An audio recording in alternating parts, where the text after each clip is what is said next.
moo war a xool goxam lu fa manqué mu wax ko mu dugg wax ak si seen yaay yi wax ak seen papa yi ngir ñu mën a xool ni ñuy développé gox bi donc maa ngi leen di féliciter di leen encourager si seen courage lii courage la dem génn seen mag ñi wax ak ñoom ne leen kat ñun dañoo bëgg a bokk si liy doxal gox bi donc je pense que ni loolu lu am solo la parce que ku xam président Abdoulaye Dièye xam ko ni xam ni politique am jigéen ñi la si jiital donc bi ñu ñëwee sunu frère bi wax nañu jigéen ñi nga xamante ni ñoo ànd ak moom muy les femmes de développement muy femmes yi muy femmes yor association bi donc am ngeen ndaw yoo xamante ni amal nañ leen njëriñ ndax bi ñu ñëwee di wax dañ ni kat ñun sunu gox femmes yi la ñu bëgg a taxawu mais également ndaw yi la ñu bëgg a taxawu donc déglu nañ leen di leen gën a ñëwaat gën a yaatal yónni fi suñuy ndaw ñu ñëw seet si leen yónni fi sama responsable des femmes mu ñëw saafonteeg jigéen ñi xool seen i bëgg-bëgg xool seen i jafe-jafe parce que ñun tey li ñu ñor rek mooy la capacitation des femmes les former mais aussi autonomiser leen ndax ñu am si lu ñu jàpp loolu si programme mouvement Siggi Jotna la bokk si programme la grande alliance Siggil Thiès ci la bokk donc ñu ngi leen di sant di leen gërëm mais di gërëm di nuyu chef de quartier bi di nuyu imam di nuyu tous les notables yi nekk fii di wax ni rek la jeunesse l'avenir de ce pays repose sur vos épaules. Vous avez un défi à relever et ce défi n'est que participer au développement local mais aussi de sensibiliser toute la jeunesse de venir apporter leur partition pour le développement local. Donc ñu ngi leen di sant di leen gërëm di wax ni rek kontaan nañ ci accueil bi kontaan nañ ci teewaay bi mais encore une fois de plus di nuyu suñu frère Meïssa Lo mi nga xamante ni mu ngi def liggéey bu am solo di def un travail de massification mais également di def un travail de sensibilisation pour renforcer l'alliance Siggil Jotna. ñu ñooy sant di leen gërëm mi nga xamante ni vraiment moo ñu accueillir fii nekk fekk xale yi di leen jàppale di leen conseiller di leen orienter moom mi nga xamante ni mooy responsable poste de santé bi donc ñu ngi koy sant bu baax di ko gërëm di wax ni rek waa Darou Salaam le président Abdoulaye Dièye tàllal na leen loxo. ndax li ñu ñor mooy askan bi ñoo ma choisir ne dañoo bëgg ma nekk seen maire mais Abdoulaye Dièye bëgg-bëgg askan bi rek lay jaamu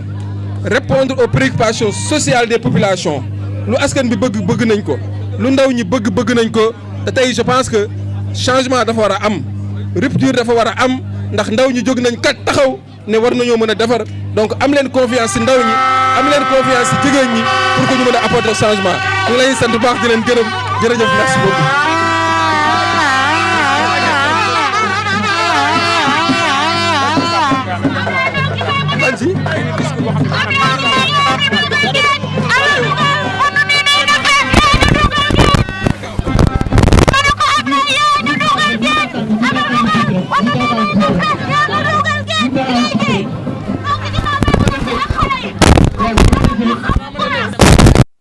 kente def nga sa jéego ma ba may ñëw maa ngi tasanteeg seen caravane côté R100 ci rond point bi boobu maa ngi jëm si ci bàcc ma koy wax bàcc ne ma excès guñ mais buñ jógee fii foofu lañ jëm si kon loolu dañ ciy sant yàlla xam ni kat suñu ñaan bon mi ngi nangu rawatina it ñu ñëw fekk ci suñu papa Moustapha Seye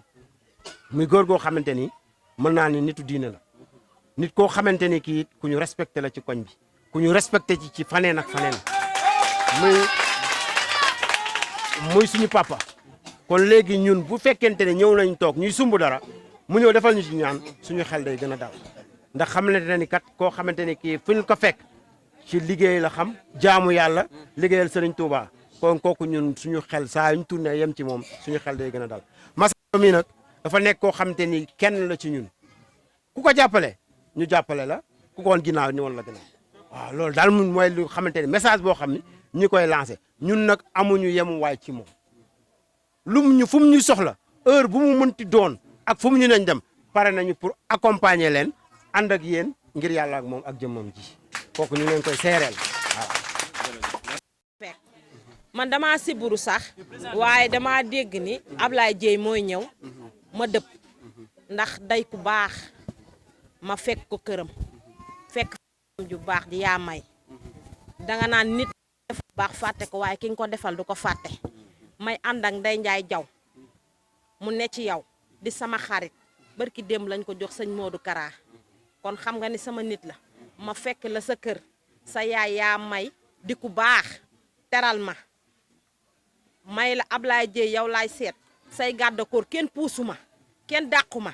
Ndeye Ndiaye Diaw indi ma ci yow nga defanteeg man lu baax kon soo ñëwee fii fekk suñu papa ji tuddee na sama goro doom kii di sama sëriñ ñu di ko jàppale li nga ma defal ci lu baax dama koy dëggal sama kër a ngi fii moo tax ma ne naa ñëw wax lii macha allah ànd ngeen ak gor nag barki sëriñ Fallou Mbacke gor la géer la du bëtam yi a tax nag man xam naa ko bu yàgg xëy na moo ma xàmmeewul waaye damay ànd ak ay nitam mu may defal teraanga ca këram maak moom at yàlla kon faw ma wax ko fii jéey ma sàmbaak yirim borom yaay ju baax li nga bëgg yaa ko xam yàlla na la ko yàlla defal macha allah. waaye yow Bathie Seye boo nu woowee ñu wuyu ndax li mu seede ci yow ne yoonu Serigne Touba rek a la ñor bu la ñorul nga tooñ yow yaay setub seex sa baay Moustapha mi mooy setub seex mooy doomi seex barke Serigne Touba Mbacke borom Daaru Sey may sa mbeen dal sey ma ca jaam ne de biranga ndari ma ca ngeen jaaru ma ca ngeen saa yongu de ba birama ak saa yongu ma taal Bathie Seye li Bamba may sa maam kum ko may sa maam mu damu xëy na tàcc yi xëy na day aada waaye yow tàcc yi Serigne Touba ñor na la kon barke Serigne Touba boo ànd ak Ablaye Diop mii nga wooñu Ablaye Dieye nga wooñu ñun dañuy wuyu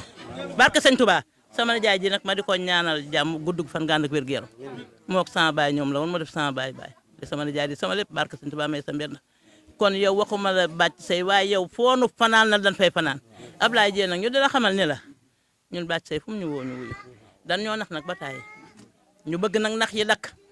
ndax atum Abdou Diouf ba léegi man booba daanaka sax lu ma mag waaye ba ma jëkkee am dante ba léegi maa ngi wote ànd nañu ku ci nekk barke a Thierno Sall amul ku naandul mais ñun dañuy nax dañuy tàcc rek topp ci ginnaaw léegi nag danoo bëgg ñun sax ay mag lañu waaye nag am na sunuy doom yoo xam ne war nanoo am fu nu jàpp war nanoo am fu nu liggéey te xale yaa ngi fi te boroomi jom lan waaye nag itam xëy na jàppali gi de noonu ñu ñaan nga jàppal leen li ciy minam laaj sunu koñ bii bu ndox xasee laal suuf ñetti weer yu kenn du gisanteeg sa morom xanaa déggante téléphone ndax doo mën a jég keneen mën a jég man samay tànk baaxul barke Serigne Saliou billaahi kenn du gis sa morom te li ma wax waa koñ bi xam nañ ko te lu ma wax dëgg la du ma wax lu dëgg mu ko ci àddina man sama buntu kër sama palanteer yi moo sës ca ndox ma du ma nooyi guddi du ma nooyi bëccëg te wéru ma waaye wóor na yàlla damay mujj damay seenewu te it amuñu kenn kun ci jàppale ñuy ñaan nag jéey ma Samba ak Yirim nga jàpp leen ginnaaw yàlla ak yonent bi ak Serigne Bamba ak sunu nijaay Moustapha Seye mi ak sëñ Massamba Seye mi nga xam ne ba mu juddoo ba tey baax rek la ñu xam ci moom barke Serigne Touba la ne gune bu loxoom setee mën a bokk ak mag Bathie yàlla na la yàlla defal jàmm li ngay yuutu yàlla na la ci yàlla jotale yàlla moom mi nga àndal nag yàlla bu leen ci am dala leen naqare yàlla bu leen yàlla leen catluwaay teegi wasalaam mënu maa wax nag ci biir ñëw fii ndax lii rek dafa wane ni ki nga xamante ni moo tax ñu ñëw ku fonk ay kilifaam ndax nit booy ànd ak moom da ngay ànd ak moom ngir ay jikko te it ànd boobu amoon na ay jikko yu ma xam ci moom wante bés bii de war na ma wanaat beneen jikko boo xamante ni war naa ko mën a jàpp ci moom mooy jikko fonk waajur mais également fonk mbokk ndax nit dañ naan ndax baax na ndax mbokk yaa ko wax donc man Bathie Cité Lamy laa ko xame këram mais ba ma ko woowee ne ko dama la bëgg a seet si def ma ni maa ngi sama kër waajur Cité Lamy loolu touché ma lool ma xam ni que ci ku fonk waajuram la ku fonk askanam la mais également ku fonk ay mbokkam la donc di seede rek ni sama digganteeg moom cofeel rek ànd nu ngir ànd sax jamono mais ànd te yàlla rek a tax moo tax ñu ànd ndax comme ni ma wax nit da ngay jàng si moom ay jikko dama jàng si moom jikko ay valeurs yoo xamante ni xaw na jafe si jamono ji ci jamono gi ñu toll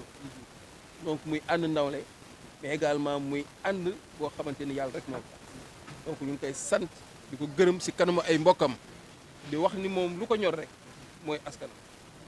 lu ko ñor mooy gox bi nga xamante ni moom la nekk mais li ko ñor mooy association ak mouvement yi nga xamante lay diriger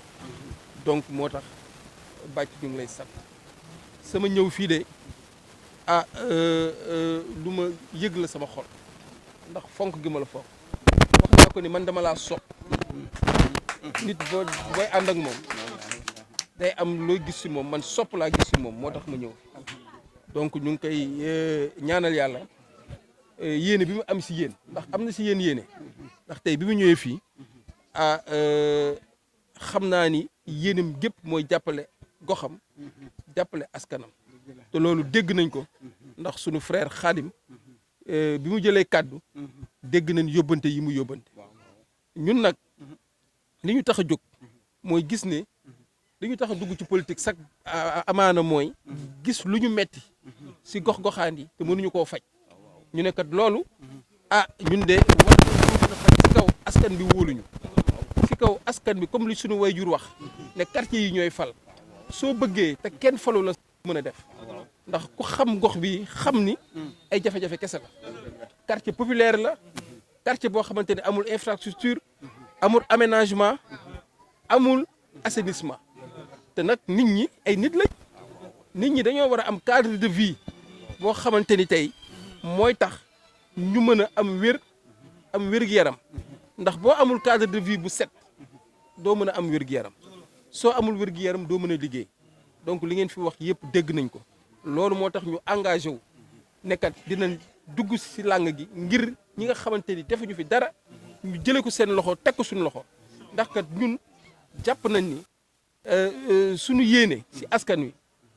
romb na sax di régler problème inondation ndax ne dëkk bi waroon na dépasser foofu bu yàgg a yàgg donc nag loolu je pense que ni seen i jafe-jafe dégg nañ ko ñu ngi ñaan rek si lu ñu mën yal nañu yàlla jàppale ak suñu ñaanu wayjur bi ba yéene bi ñu am fii ci cité Senghor am ko si Thiès yàlla defal ñu ko ndax dëkk moom mënul dox te jàppale wu jigéen dégg naa li nga wax jigéen ñun ku xam président Ablaye Dièye xam ko si accompagner les femmes surtout si former leen parce que jigéen du rek ñu créer seen avec nga ñëw dugal fa xaalis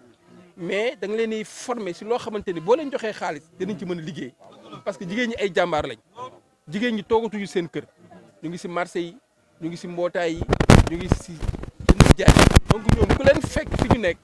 former leen ñu am métier donc ñooñu jàppale leen day yomb ndax boo leen jàppalee gox bi nga jàppale mais également jeunes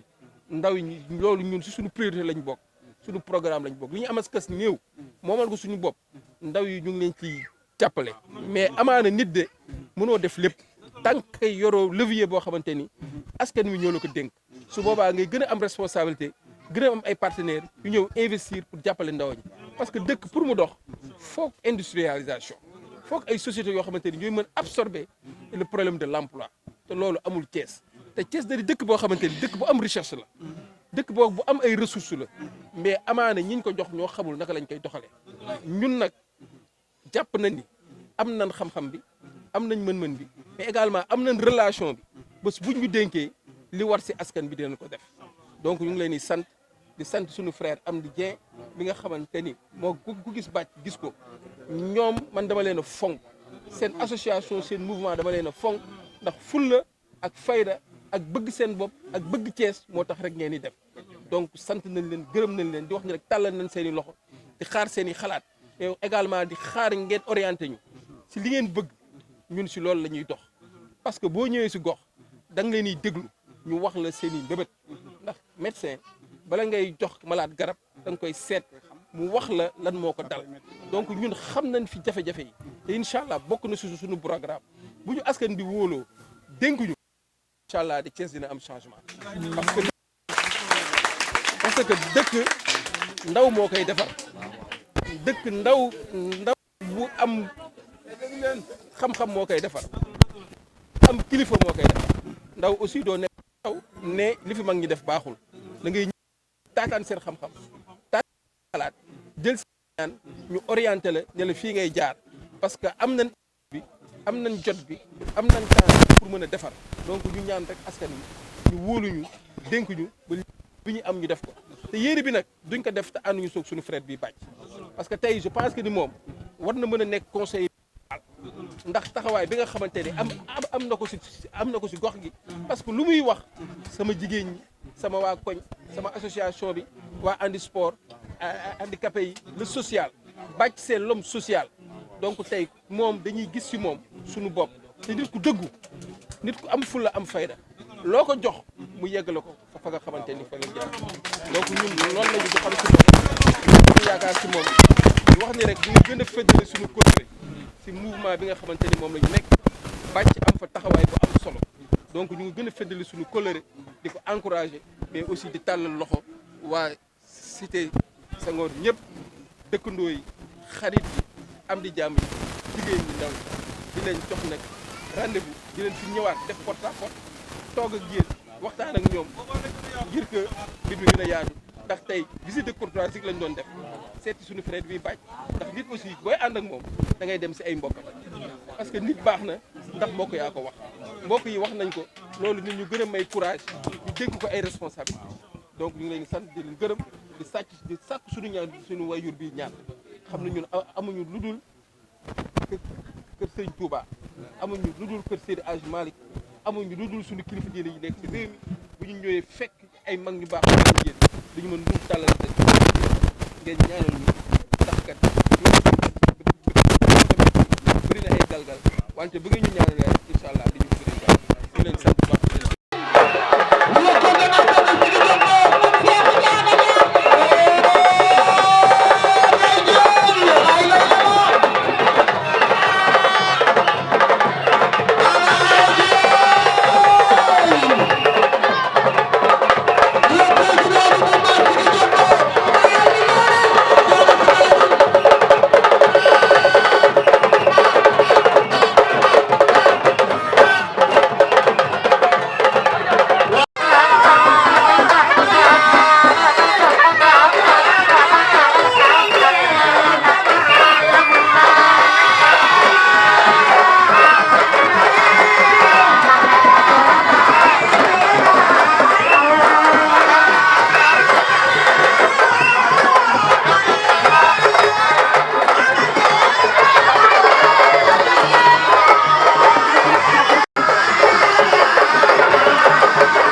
waaw waaw mbas mi ñëw nga wàcce 60 tonnes kilo berdi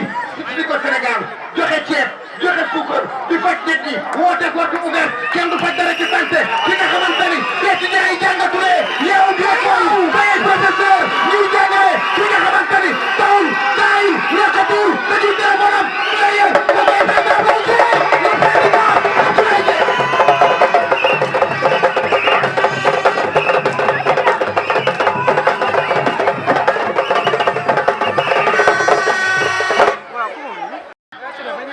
boo xamante ni kenn laajteetu ko ci jàppale Ablaye Dieye soo ko la dee dugal Daaru Salaam mbaa nga dem Arsan muy sama yaay sama xarit di madame Aïda Seck ma bëgg ñu tàccul ma ko bu baax a baax a baax a baax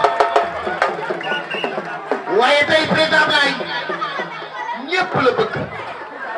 sa frère sa xarit sa doomu ndey le président Maodo Malick Mbaye yebal na Ousseynou Mbaye mi ngi noonu toog mu assisté encouragé la ci li nga def tey loolu tax Ousseynou Mbaye gi noonu toog ma lay nuyu bu baax a baax a baax a baax le directeur général de la moom ak monsieur Askey ñoo représenté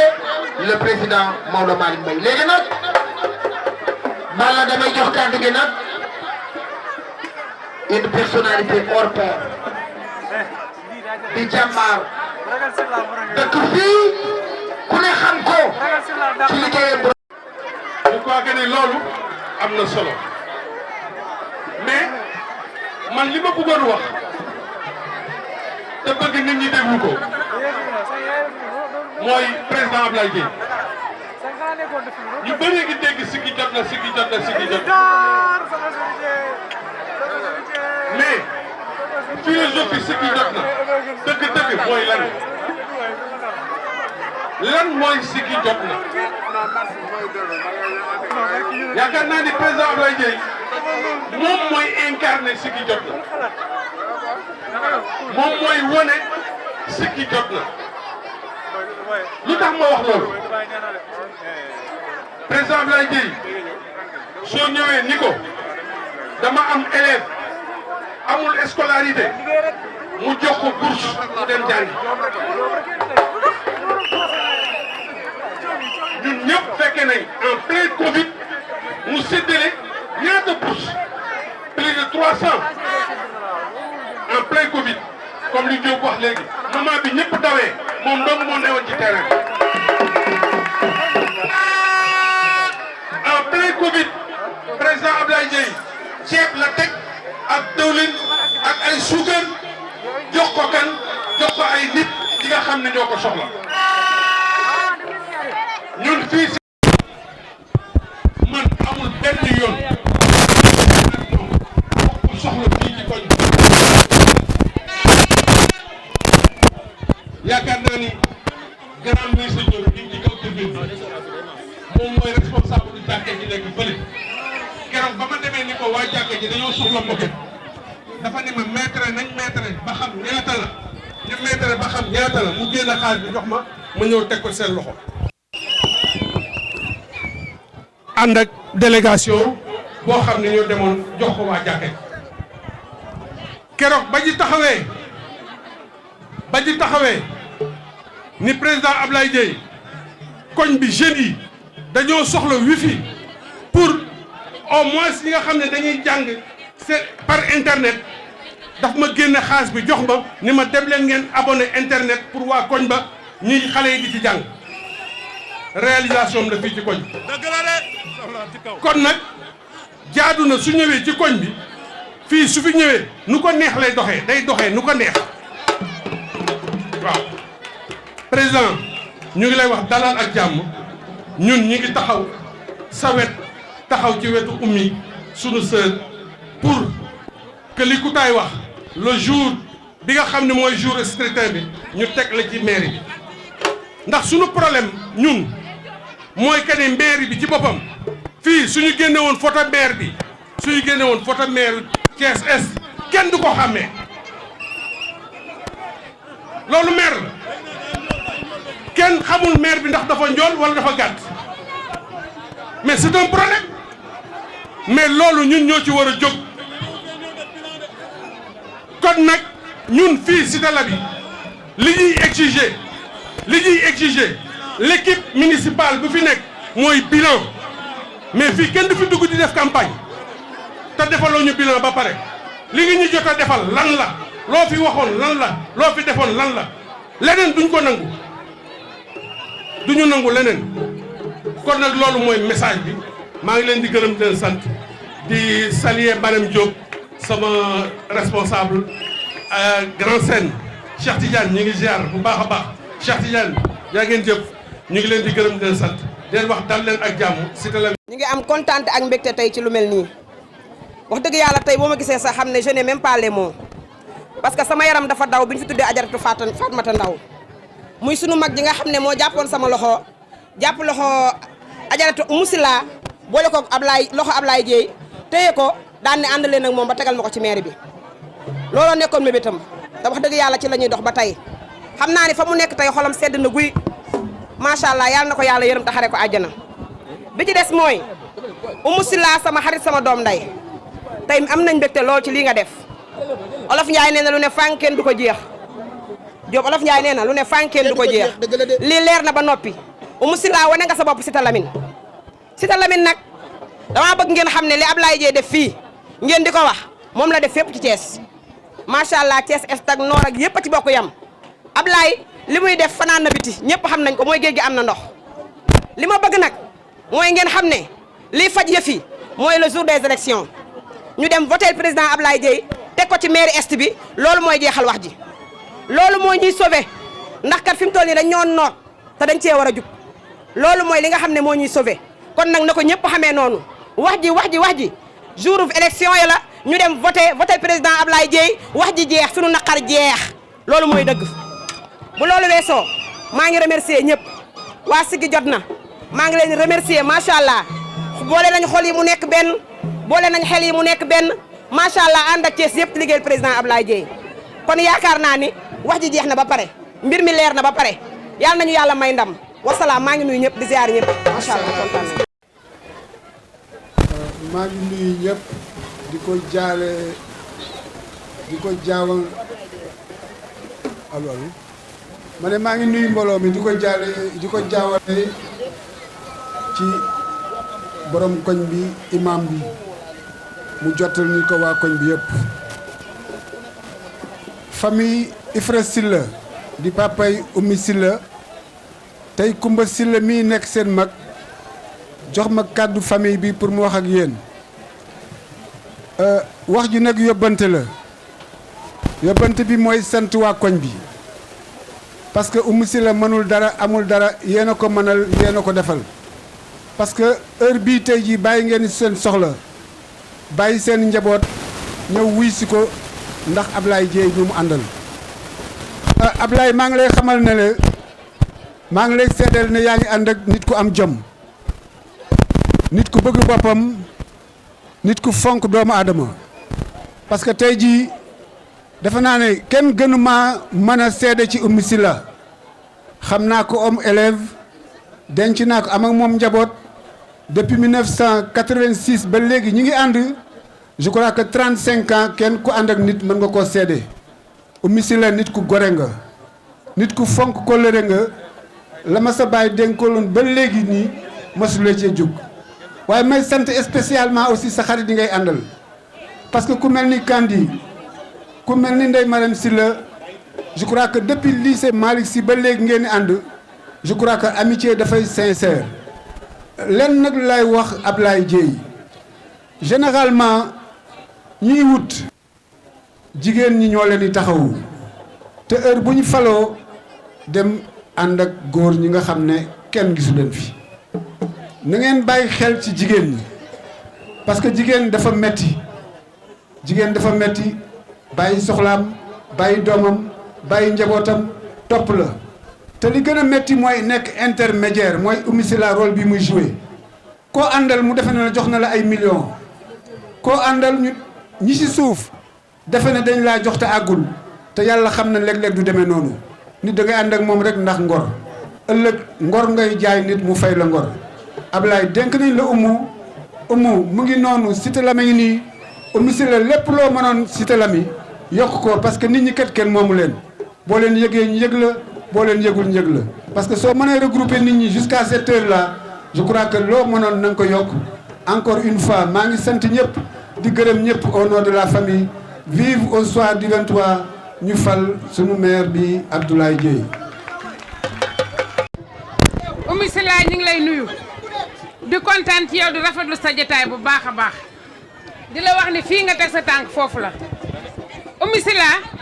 dañoo ànd ak suñu président ñëw fii tey seet si la ci Cité Senghor Cité Lamine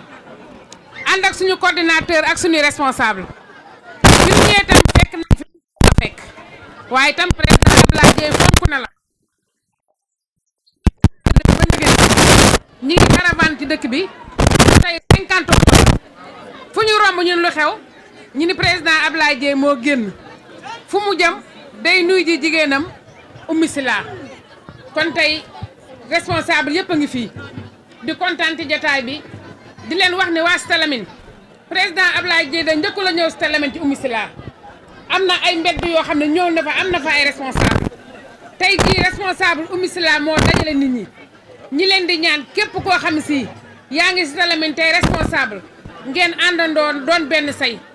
xàccandoo dóorandoo ñu mën a jël ndam li jox ko Abdoulaye Dieye ndax maire baa ngi nii ku xàmmeewul maire baa ngi nii dégg naa léegi ci discours ñu ni kenn xàmmeewul maire bi dafa gàtt wala dafa njool jaratu ko parce que président Abdoulaye Dieye ay jëfam fees na ci dëkk bi liñ leen di ñaan mooy réalisation président Abdoulaye Dieye sax dañ koy bàyyeeg Oumy Silla waaye di leen wax ni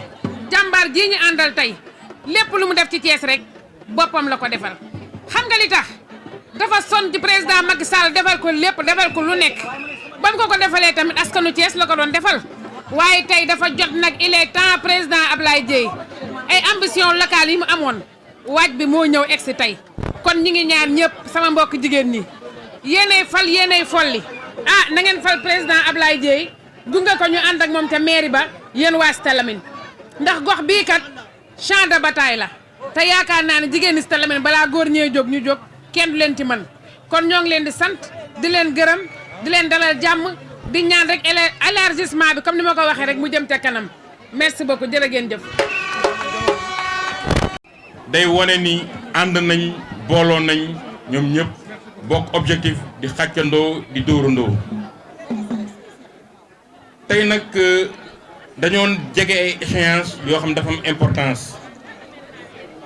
muy tànneefu maire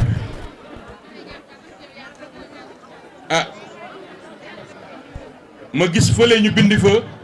Abdoulaye Dieye le maire qu'il nous faut gis beneen bi ñu bind fa Abdoulaye Dieye le roi des Thiessois dama bëgg ñu déglu ma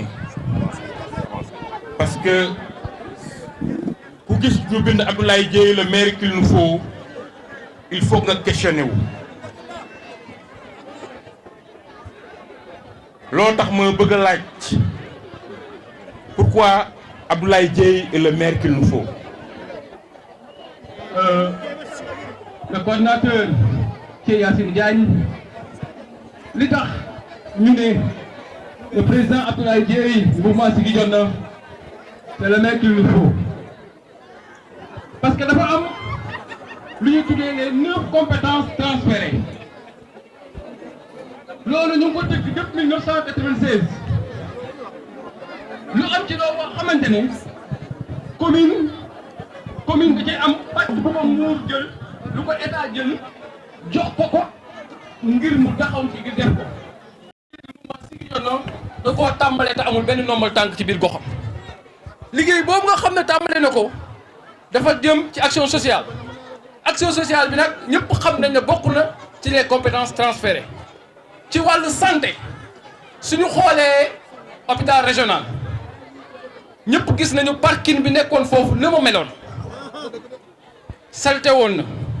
tilimoon na ñaawoon na ñi fa dekkoon seen matuwaay ñëpp xam nañ ne jaaxuwul ci yoon ak nu mu jegee hôpital ñëpp xam ne nag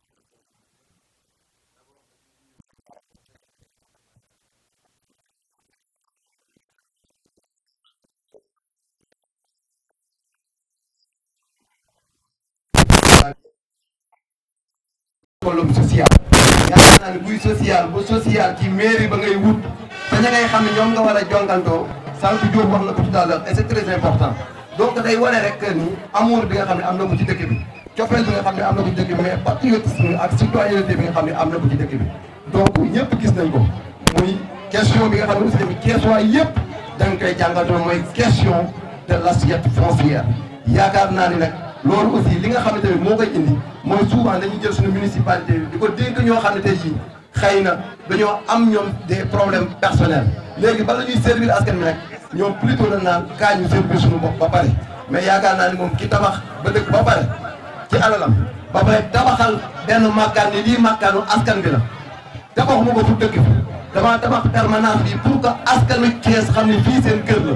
ku sa bët taa ñëwal nga jooy ko fii bu am problème ñëwal nga waxi ko fii lu ma ci man ci kamtu lay kattan dinaa ko résoudre kon kooku yaakaar naa ne buñ ko dénkee alalu askan bi amul sikki sàkka ni lañ ko dénk lay jël toftal kaak la mu yore mu nekk njariñu askan bi donc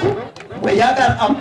ci jeunesse bi nga xam ne tey jii nii ñoom ñëpp ñoo jug ñii ànd ak président Abdoulaye Dieye tey ñii ànd ak moom indi ko ak ñi ci fekk si ndaw yi ànd ak moom gunge ko tey jii nii 16 heures ba léegi ñu topp ci ginnaawam di daw mais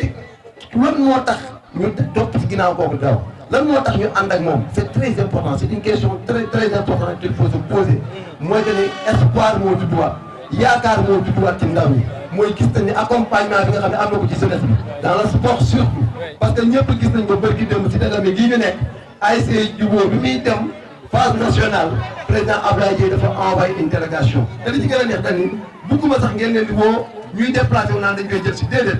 ñun ñoo ñi kat dañuy liggéeyal askan bi buñ dee liggéeyal askan bi dañuy dox jëm ca ñoom dem leen ba ca ñoom ngeen fekki leen apporter sama contribution nan ko defee ASC Djigo noonu la ko defee ASC Est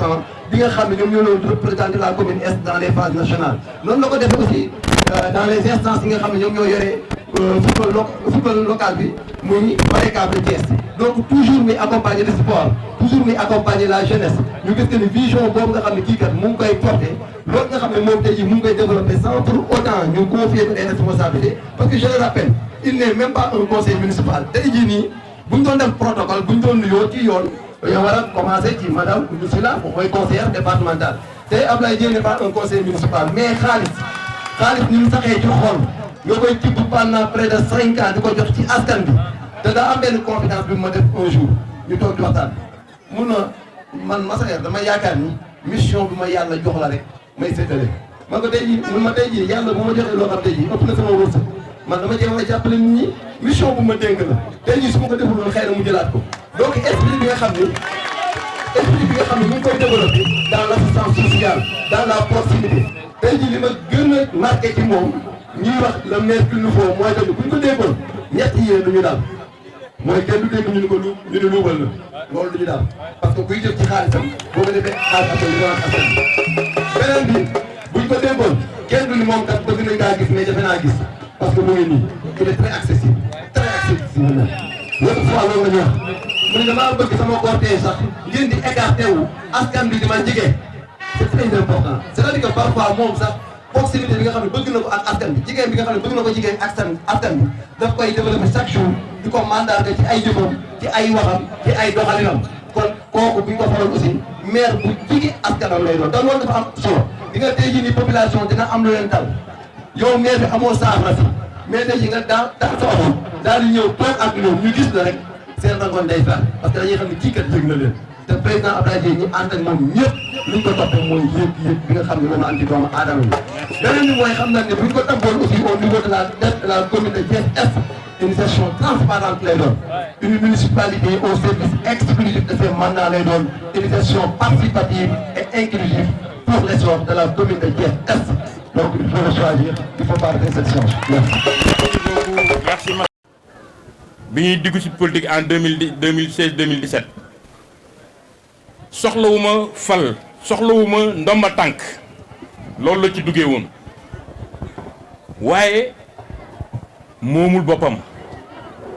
ndax am na loo xam ne bu ko buggee def sañ-sañ bi mu mën koo am doole bi am mën-mën bi am alal bi waaye sañu koo def ndax du am légitimité bi du am légalité bi donc loolu lañu xool population bi jóg ñi mi àndal jóg ne ko yow kon da ne nga woon bëggoo ku la fal waaye ñun dañ laa bëgg a fal mu neex la mu naqari la dañ laa bëgg a tabb loolu donc boo ci basé woo je dis que ni le président Abdoulaye Dièye est bel et bien le choix des Thiessois. Sur ce, monsieur le président, ñu ñaan vraiment li Thiessois yi bëgg yàlla mottali seen yéene li Thiessois yi mébét yaakaar bi ñu am ci yow yàlla mottali ko yàlla bañ a tas seen yaakaar donc encore une fois population Cité Lamy ñoo ngi leen di sant di leen gërëm di wax ni voilà le maire qu'il nous faut voilà le choix des Thiessois merci beaucoup jërëjëf. Yacine Diagne. bismillah rahmaani rahim. bii ngay favoriser bii. bàyyi jëlal fa bii ngay. asalaamaaleykum mbooloo mi. ginnaaw ba ma sante yàlla julli nañ ci sallallahu.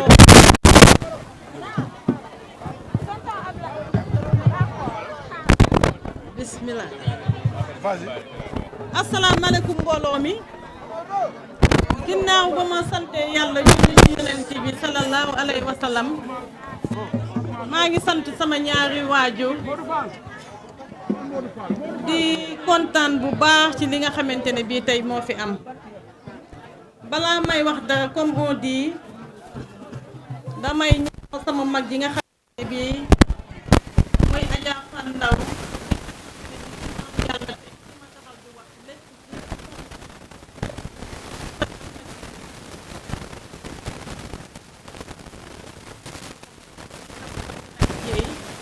yàlla jël ko fi mu amoon yéene bii ne dafay mitinal président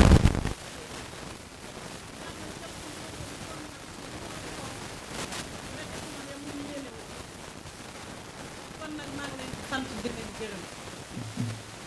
nuyoo bi nag maa ngi koy teg ci sama loxo président El Hadj Abdoulaye Dièye mu joxal ma ko notre coordinateur Cheikh Yacine mu joxal ma ko notre présidente nationale des femmes Marème Diop mu joxal ma ko Massayer mi nga xamante ne bii nag tey jour bi dafa ala daw me balaa may continuer dama bëgg a woo Massayer mu ñëw wuyu si ma fii su boobaa ñu woy joyeux anniversaire ba pare parce que tey la anniversaire am muy sama frère di sama lépp kon nag happy birthday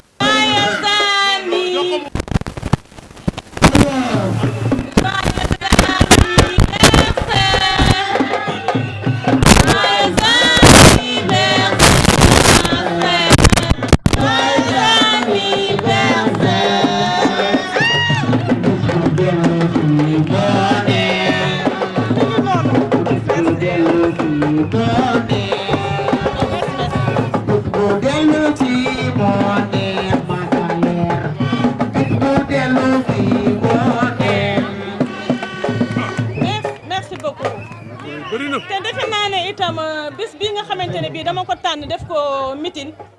du hasard gàmmu mu des ñaari fan pour ñu dem gàmmu muy guddi yonent bi sallallahu alayhi wa sallam defe naa ne kon bis bi tey ji tey di tëjdu buudu bi kon defe naa ne tey luñ fi ñaan tey yàlla dina ko nangu te defe naa ne du hasard ba ñu tànn le 16 octobre tey def ci manifestation bi su ma ñëwaatee nag damay nuyu waa Cité Lamine di nuyu samay imam yi nekk biir Cité Lamine di nuyu chef de quartier bi ci Cité Lamine di nuyu sama frère yi nga xamante ne bii ñoo nekk ci Cité Lamine di fi liggéey bu rafet nga xamante ne bii Viatal moo ko jiite muy association boo xam ne dañ ko def fii ci Cité Lamine di liggéeyal Cité Lamine di liggéeyalaale président Abdoulaye Dièye ndax na suñu defaree suñu koñ def naa defaral nañu président Abdoulaye Dièye defaral nañu président Macky Sall kon nag moom maa ngi koy sant di ko gërëm di sant association yi nga xam ne ñoo ñëw fekk ñu ci sant Sigi jot na di nuyu Cheikh Ndiaye bi nga xamante ne bii dafa yor mouvement am ñëw fekk si Sigi jot na di liggéey ak moom di sant Rahim Diouf mi nga xamante ne bii maa ngi moom xamante nañu ci ministère des finances di sant Adja Kiné Sey mi nga xam ne moom tam dafa yor mouvement am di liggéey boobu ba tey ci ginnaaw Abdoulaye Dièye muy jigéen bu jàmbaar jigéen bu am fulla am fayda kon nag ñoom ñëpp maa ngi leen di sant su ma limee damay juum mais nag koo xamante ne bii bokk na Sigi jot na rek maa ngi lay nuyu dina tàllal sama loxo Cité Lamine nag aw ma seen fay ndax nag su ma commencé tey lii sama xarit yi nekk sama ginnaaw tey ñoo ma dooleel kande woon mu gore mi day Marème Sidda mu gore mi lan la sol sama cousine bu gore bi Marème Wade ma ca kaw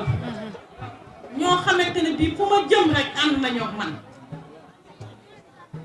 di sant itam délégation yi nga xam ne ñëw nañ fi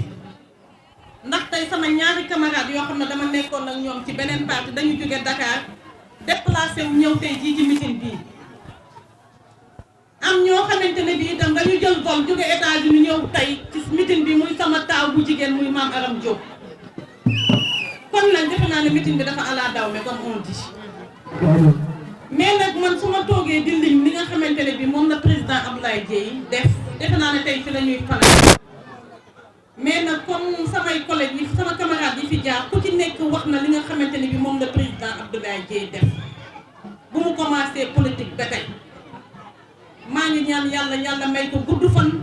may ko wér may ko kattan ak ñëpp ñi mu àndal ak lépp jullit ba yéene gi ñu am liggéey bii ñu am ñu eggale liggéey ko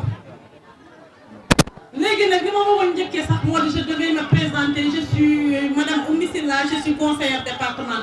Thiès ma ñëw nag di wax li nga xamante ne bii parce que nag on parle de politique li ñuy wax ji li muy bëri bëri yëpp nag politique moo ñu boole tey fii ñu taxaw ndax nag man dama politique depuis 2004 maa ngi politique bokk ci parti yu mag fii ci biir Sénégal ma def ca la nga xamante ne bii def naa ko ci ba yàlla may ma ci ndombal tànk boo xamante ne bii tey maa ngi cay dem di liggéeyal sama dëkk li nga xamante ne bii ak sama gox moom lañu laaj ñu ciy dem mais defe naa élection yi di ñëw dafa doon élection boo xam ne dafa particulière muy élection gox-goxaat yi ba ma toogee itam bàyyi politique Fatou Ndao ni ma ko waxee dafa jàpp sama loxo ñëw ne ma doo bàyyi politique dangay ñëw ma yóbbu la ci koo xam ne soo àndeek moom ni ma la gisee ngay politique yéen ñaar di ngeen mën a ànd ma ne ko Fatou Ndao man dama bàyyi politique noppalu ndax li ma gis ci dëkk bi am na loo xamante ne bii du politique def sa poche moo fi xew mais politique man li ju bëri gisatuma ko ci mu ne ma ki ma lay booleel soo ko gisee di nga xam ne jar naa àndal mu présenté ma Abdoulaye Dieye bi mu ñëwee seet si ma fii suñu kër si Dalame defe naa ne femmes yi nga xamante ne bii ak sama dëkkandoo yi ñëpp mun nañ ma seede ci loolu ba ma koy recevoir itam toog waxtaan ak moom mu tàllal ma loxoom ma tàllal ko sama loxo fas yéene ànd ak moom ilaa yow mi diin di ñaan yàlla suñu ànd bi yàlla rafetal ko yàlla bu ci cat dugg kon nag tey jii su ma ñëwee tey woote meeting bi tey dafa am lu tax ma woote ko parce que nit itam su ngeen dee ànd di liggéey dafa am loo xam ne danga ko koo war a apporter ndax tey kuy wut maire ni nga ko mun a jàppale moo di nga wutal ko ay électeurs su élection jotee ñu mun a dem voter ko ndax mu gagné ndax nag li may wax benn carte sax bu ko kenn xeet ndax benn carte rek mun nga cee woo mun nga cee gagné doon li nga bëgg a doon ba ma tànnee nag Abdoulaye Dieye damaa xam lu tax ma tànn ko ndax social bi nga xam ne mu ngi koy def ci dëkk bi ndax dama ne tey soo nomee maire boo xamante ne bii melul ne Abdoulaye Dieye su jëlee ndam nga tey jii su demee ca bureau oto bu muy toog lañ njëkk a wut mbaa mu wut kër gu mu dëkk mais defe naa ne nag président Abdoulaye Dieye loolu taxu koo jóg te defe naa ne maag moom dafa am foo xam ne dañ ko bokk dañ ko nuróo jikko moo di social parce que nag man ci Dalame gi laa juddoo fi laa màggee Dakar laa nekk di liggéey mais du ma toog samedi dimanche te ñëwuma Thiès ndax awma lu dul Thiès te Thiès rek moo ma ñor lu ma am itam bokk koog waa ci Dalame bokk koog waa Thiès bokk koog samay mbokk kon su ma gisee nit ku mel noonu ne day politique du ma mun lu dul jàppale ko kon nag ma jàppale ko ànd ak moom di liggéey ak moom te nag c'était pas facile yombul woon nag ànd ak président Abdoulaye Dieye parce que man dama nekk ci opposition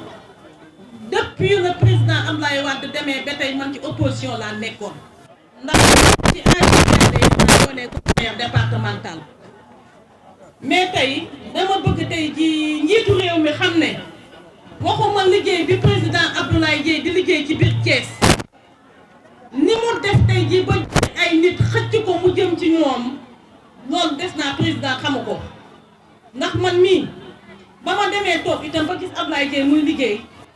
boo xam ne dina jëmal réew mi kanam dama bàyyi fa ma nekkoon ne nekkatuma dans l'opposition ma ñëw nag tey di ko déclarer di ko wax je ne suis plus dans l'opposition je suis avec le président je suis avec le président Abdoulaye Dieye je suis avec le président Abdoulaye Dieye fu mu mën a dem fa laay dem fu mu mën a bu fa dem bu ma fa dem choix bu mu jël rek ànd naa ci ak moom kon nag defe naa ne liggéeyu Abdoulaye Dieye am na njëriñ ndax soo gisee une responsable boo xamante ne bii politique na ba doon conseillère départemental nga mun koo xëcc ba indi ko ci yow defe naa ne moom liggéeyam am na solo macha allah kon nag dama bëgg waa Cité Lamy fi nga xam ne sama gox bii ma ne damaa bañ su élection yi jotee ma am gàcce bi nag mooy poste école Maodo Kane bii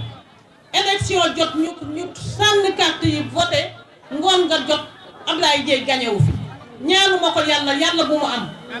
kon nag dama leen di ñaan élection yi su jotee incha allah ku ci nekk na nga jël sa carte dem sànnil ko président Abdoulaye Dieye loolu soo gisee ma wax ko dama am yaakaar ndax Abdoulaye Dieye tey su ñëwee ne ci coalition ci mouvance présidentielle bi laa féetee kon defe naa ne kon tey jii maa ngi ñaan monsieur le président Macky Sall di ko wax ne Thiès gii ñu dëkk gisuma kenn koo xamante ne bii gën naa crédit président Abdoulaye Dièye ci Thiès pour la mairie de Thiès Est. gisuma kenn ku ko mun a gën a yor Thiès Est ndax ku mun a yor Thiès gi yëpp defe naa ne suñ la joxee Thiès Est di nga ko yor. kon nag maa ngi demandé candidature boo xamante ni bii le président Macky Sall dañu bëgg ñu investiral ñu président Abdoulaye Dièye mairie Thiès Est. dama bëgg ñu investiral ñu suñu candidat à la mairie de Thiès Est loolu la ñuy ñaan suñu président ndax nag liggéey bu muy liggéey te doonagul maire defe naa ne su nekkee maire kon loolu kenn waxatu ko. du ma ko wax. ndax nag ànd naag ay femmes yu crédible ànd naag ay jeunes yu responsable ànd naag ay jigéen yu responsable di sant nag président Marème Diop damay ñëwaat ci moom parce que jigéen la nag te moo dooleel Abdoulaye Dièye ba élection bu mu commencé ñu bu mu commencé ba tey mouvement moom moo ànd ak moo ci commencement ba parce que nag loo gis nag fondement ba dafa am solo waaye nag li ciy topp moo di ànd yaatal ba nga xamante ni bii tey ku ñëw rek di nga gis sa bopp ci fi nga xam ne fa nga nekk te defe naa ne présidente xelam mu ngi ci loolu kon nag dama bëgg ñu ànd liggéey man sama intérêt personnel yëkkatiwuma waruma dara seetuma dara ma ñaanuma waruma manquéwuma dara maa ngi sant yàlla mais su ma ñëwee tey di ànd di liggéey politique askan bee ma ñor parce que Cité Lamy gi ñu dëkk dañoo sonn coono gi nag jógewul ci kaw de ci suuf fi la jógee parce que dañ ne acte 3 de la décentralisation suñ ne acte 3 de la décentralisation maire yi fi nekk ñoom lañu wax nañu toppatoo ñi ci gox yi jox nañ leen seen pouvoir pour ñu toppale ñi nga xam ne ñoo nekk ci koñ yi ndax suñu maire Thiès Est bi tey suñ ko toppatoo woon niñ ko war a toppatoo tey benn élève du sonn robinet du fi tëj oto mbalit dinañ ko am mais defuñu ko gisuma benn maire boo xam ne tey liggéey nga loo xam ne tey war nañ la mën a xalaat fii ci Thiès ndax nag acte 3 de la décentralisation bi ma wax tey jii dafa am benn loi bu ñu ne woon tey jii dañuy def chaque commune 1 milliard suñu defee chaque commune 1 milliard parce que suñu jëlee Thiès Est fii jox ko 1 milliard indi ko ci maire bi defe naa ne kon kenn dootul am soxla di jël oto naan maa ngi dem Dakar di fi wuti liggéey ndax su boobaa maire bi 1 milliard yi ñu koy jox dina ci mun a toppatoo dëkk bi su boobaa itam ñu wut des gens responsables parce que da ngay dem ci maire tey fekk ñu teg fa koo xam ne mënut a bind sax extrait de naissance ñëw defal la extrait de naissance mu am erreur te loolu su amee tey mun nga cee topp di ci daw a daw a daw ba doo xam ñaata at ñaata weer ngay def doo xam ñaata weer ngay def pour sa kayit ñu mun la koo defal kon nag maire yi buñ ko ñàkkal fayda maire yi moo gën a am valeur ci dëkk ñi ñuy teg ci maire yi war nañ leen tànn ba nga xam ne tey ku ñëw ci maire bi di fa wut dara du fa yendu du fa fanaan dañ ko koy defaral mu dem defar ko nag defar bu leer nañ bu jub xocc bu set wecc bu bañ a am benn faute kon nag loolu def naa liggéey boo xamante ni bii war nañ ci liggéey léegi nag wax ji mënut a jeex waaye nag man dama leen di wax ne dama bëgg ñu ànd liggéey ñun siggi jot na ndax nag siggi dafa jot suñu toogee boobu ba tey sëgg fi mu ne siggi dafa jot maa ngi ñaan waa siggi jot na yëpp man Oumy Sylla ak ñi ma àndal ñëpp ku ci ne jël nga sa loxo jël naa sama loxo jox la ko ñu ànd suñu mouvement bi ñu yokk ci fulla yokk ci fayda ba nga xamante ne bii tey président Abdoulaye Dièye li mu bëgg dina ko am ndax moom def na li mu war a def de président Abdoulaye Dièye li mu war a def moom pour ñu fal ko def na ko ndax yërëm nañ nit ñi jàppale na leen taxawu na leen yëg na leen kon nag ñun ñoo ko war a delloo bor bi ñun ñoo ko war a fay ñun ñoo ko war a campagnal ñun ñoo ko war a def candidat ñun ñoo ko dem woteel mu doon maire incha allah au mois de janvier. xam naa ne je suis un peu perturbée je tey dama xaw a sonn waaw merci beaucoup mes chers camarades. Vraiment, je m'appelle Oumy Sylla, je suis conseillère départementale depuis 2014.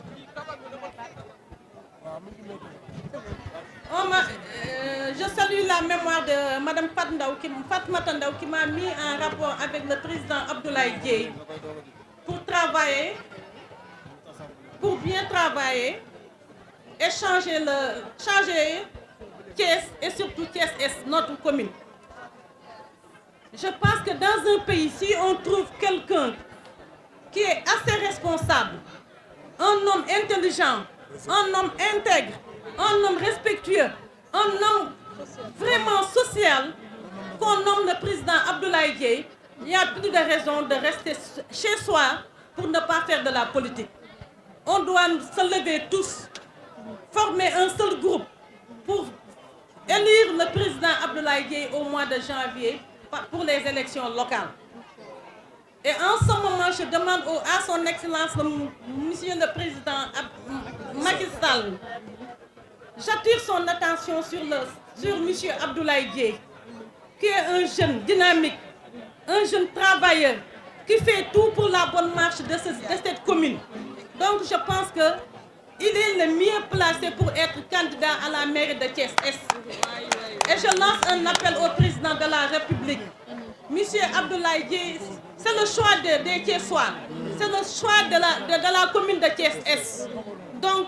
notre plus grande fierté, c'est de voir un jour Abdoulaye Dièye être candidat à la mairie de Thiès-Est. Je remercie tous mes camarades de parti. Je suis conseillère départementale, j'étais dans l'opposition, mais j'ai rallié dans le cadre du président Abdoulaye Dièye. Et je continue à travailler, Inch'Allah, dans la bonne voie. Je vous remercie. Je tenais à remercier mes parents. Je remercie le quartier. Je n'oublie personne. Mon cœur est vraiment un peu serré. Mais vraiment, je suis fière. C'est l'émotion. Et je vous dis, c'est la première fois que j'organise un meeting. Depuis que j'ai commencé à faire de la politique. C'est Abdoulaye Dièye qui m'a fait faire ce meeting, ici à Thiès. C'est un espoir que j'ai avec ce monsieur. Donc, je demande à tous les Thiessois d'être derrière Abdoulaye Dièye pour prendre la victoire au mois de janvier, Inch'Allah. Merci beaucoup. Merci.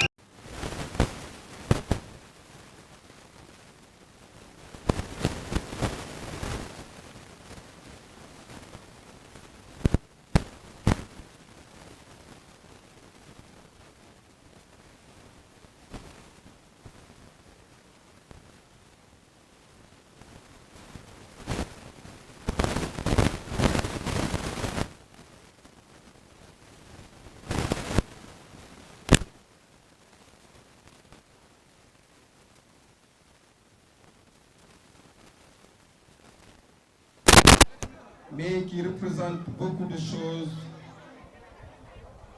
dans cette localité. Raison pour laquelle je ne saurais commencer mon discours sans pour autant le remercier, le saluer. Parce qu'il a envoyé une forte délégation lui représenter. Et je savais que s'il n'avait pas un contretemps, il serait parmi nous. Donc, monsieur le DG de l'ANO, mon frère Modo Malik, je vous remercie. Également, je remercie l'autorité de ce quartier. D'abord, le chef de quartier qui a été parmi nous parce qu'il a envoyé une délégation, mais également le représentant de la mosquée qui était parmi nous. Et je pense que ce qui est important aujourd'hui, c'est que l'engagement, ce que j'ai plus remarqué, c'est l'engagement de la conseillère départementale, Mme Koumissi. Elle a été courageuse parce qu'actuellement, ce qui est important, c'est que c'est Thiès qui appelle. C'est la localité de Thiès qui appelle. Donc si Mme Koumissi là aujourd'hui a pris l'initiative, a pris l'engagement de venir m'accompagner dans cette noble mission, on ne peut que s'en féliciter, mais le remercier de son courage. Madame Oumisela, vous avez réussi le pari de la mobilisation. Aujourd'hui, je pense que Cité Lamine fait partie des rares meetings qu'on a eu à organiser et qui a battu une mobilisation forte.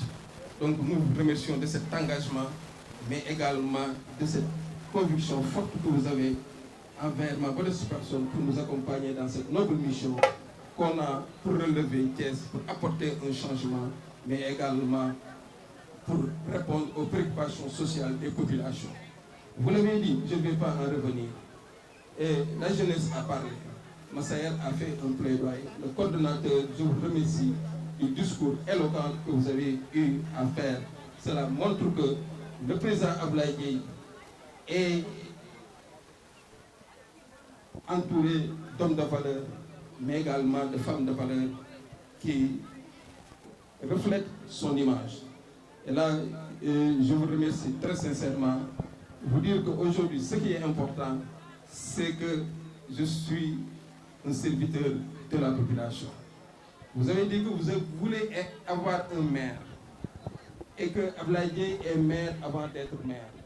Ça, c'est vous, la population, qui l'avez dit. Ce qui est important, c'est que maintenant, le choix des populations est prioritaire. Aujourd'hui, c'est la population qui choisit. Donc, si la population qui le choisit Abdoulaye Dièye comme maire,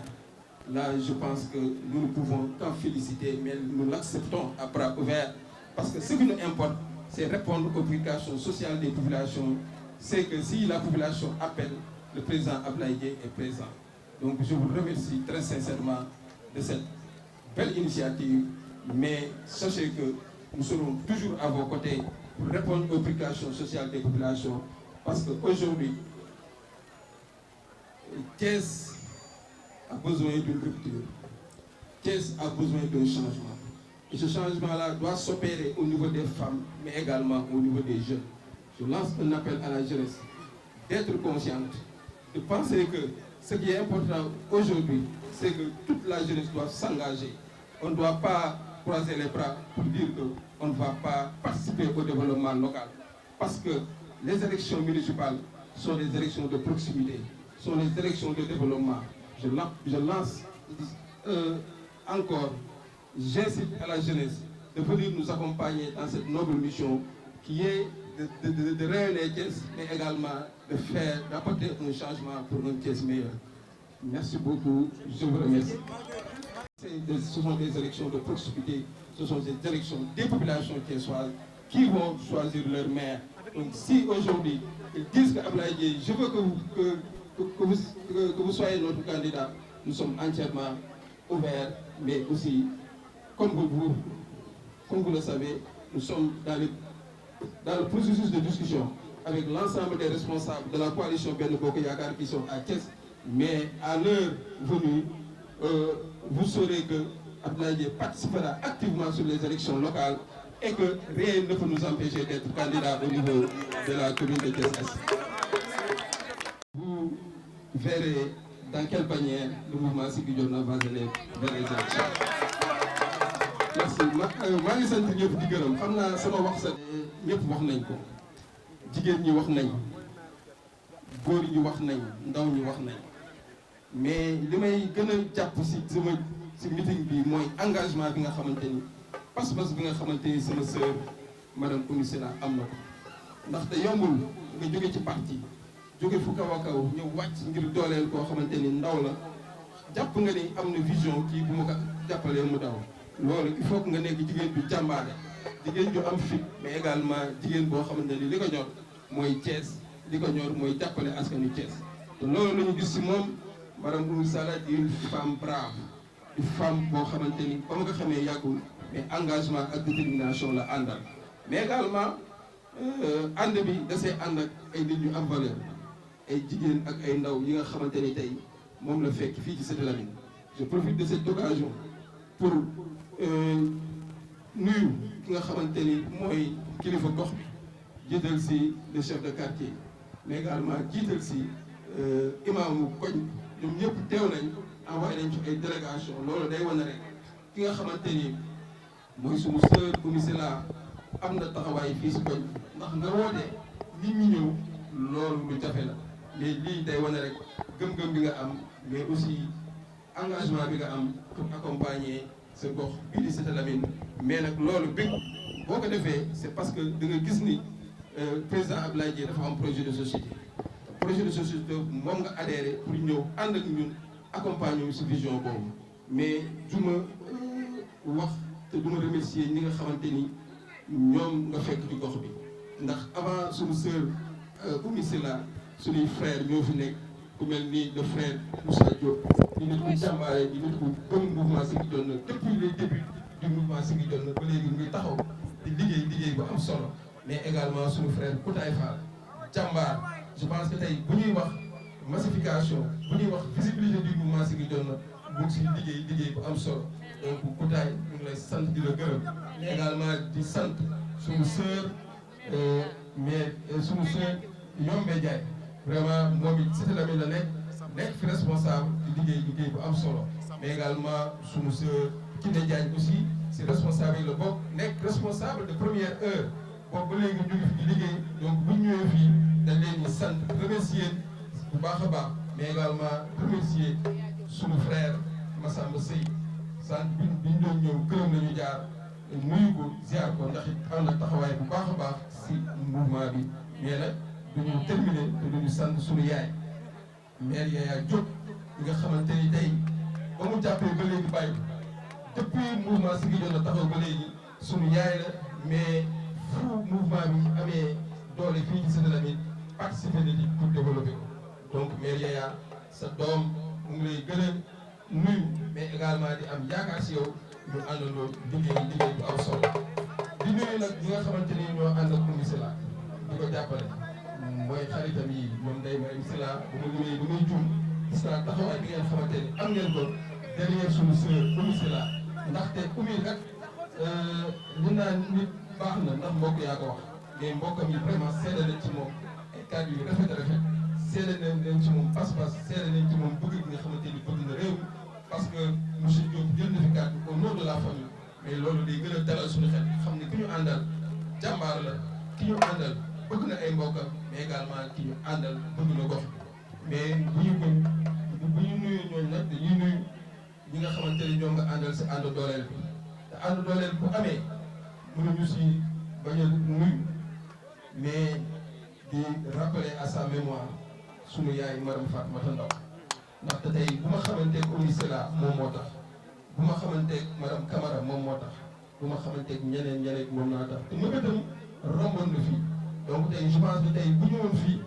tey bu fekkoon mu ngi fi donc Abdoulaye Dièye romb na fii yëpp ndax taxawaayam dynamisme mais am gëm-gëm mais je pense que ni moom de bàyyi na fi ñu fi war a bàyyi parce que tey doomam Mami Diana mu ngi def liggéey bu am solo ànd ak Alassane Seck donc ñu liggéey boo xamante ni vraiment la Fatmata Ndaw mëbatoon ñu ngi koy def mais di wax ni rek je suis très content si jigéen ñi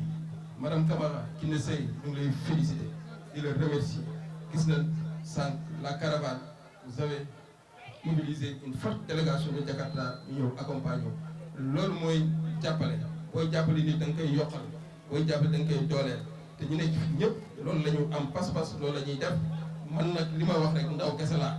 te ndaw bu nekkee si dëkk day jéem a servir Massaer wax na ko Fall wax na ko te Yacine wax na ko du ma delluwaat si man sama engagement mais tey yéen a bëgg askan wi ñoo bëgg te man lu askan wi bëgg moom laa bëgg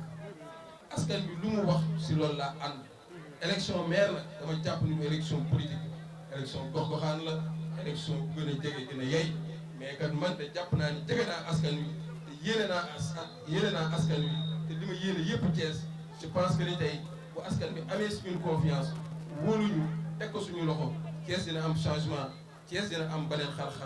kanam bu bees duñ ñi nag ñi fi newoon li ñu def baaxul parce que aussi nit lu mu bon xamal ni bu ko xeebal ay gudd noppam ñun nag dañ jàpp ni rek war nañoo mën a ñëw dooleel mais également indi changement parce que c'est l'heure du changement c'est l'heure de la rupture et que Abdoulaye Dièye taxaw na ànd ak population thiessoise ànd ak waa Thiès Est mais également ànd ak toute la commune de Thiès pour apporter un changement maa ngi remercier ñëpp. président ngeen xaar da ngay xaar président wala da ngay def ak sa mouvement. waaw comme ni nga ko waxee rek instant yi ñu ngi si fan yi di néew rek liste yi dina génn investiture yi dina génn mais li ma jàpp rek mooy Abdoulaye Dièye si coalition Benno Bokk Yaakaar lañ ko xamee woon mais dama jàpp ni élection yi du élection président Macky Sall du élection président keneen ak keneen élection waa Thiès et tey waa Thiès ñoo war a choisir tey waa Thiès bu ñu jugé nécessaire que ni Ablaye Dièye c'est le candidat utile